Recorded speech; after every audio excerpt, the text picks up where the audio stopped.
Salut les gens, aujourd'hui je vais vous parler du défenseur dans une vidéo un peu plus courte que d'habitude. A la base, à la sortie du jeu, le défenseur, ou def comme on a l'habitude de l'appeler, était la seule classe de heal du jeu. L'autre véritable classe de heal, le corrupteur que je vous ai présenté dans une vidéo précédente, est arrivé plus tard avec la mise à jour 6 intitulée Along Came a Spider et l'ajout des archétypes vilains. Le défenseur et le corrupteur sont identiques, à ceci près que le défenseur bénéficie de ses pouvoirs de support en ligne primaire, ce qui veut dire qu'il débloque ses plus puissants pouvoirs plus tôt dans le jeu.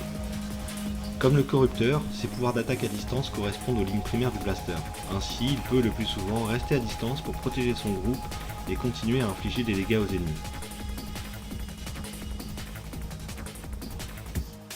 Le défenseur est une classe de support, c'est le premier et le meilleur heal du jeu. Sa vocation est de protéger son groupe car non seulement il a accès à ses pouvoirs de heal plus tôt que n'importe quel autre archétype de support, mais en plus il dispose des soins et des boucliers les plus puissants. Entendons-nous bien, les pouvoirs de heal à la disposition du défenseur sont les mêmes que ceux du corrupteur, du contrôleur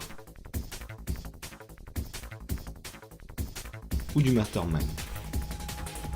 Mais leur valeur de base est plus élevée. Il soigne tout simplement mieux. Enfin, son pouvoir inhérent lui confère une importance supplémentaire dans son rôle de support au sein du groupe. En voici sa définition dans le jeu. La vigilance donne aux défenseurs une réduction d'endurance lorsque leurs coéquipiers sont blessés et une augmentation de dégâts lorsqu'ils sont en solo ou en petite équipe. C'est sans ambiguïté. Si vous êtes d'un tempérament altruiste et que vous souhaitez vous consacrer exclusivement à la protection de vos alliés, votre choix de classe devra se porter sur cet archétype. Voilà pour cette introduction à la classe du défenseur.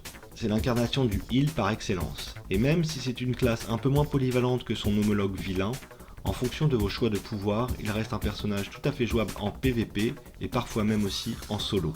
Pour connaître un peu plus en détail les pouvoirs primaires et secondaires du heal, n'hésitez pas à aller jeter un coup d'œil aux vidéos consacrées aux corrupteurs et aux blasters.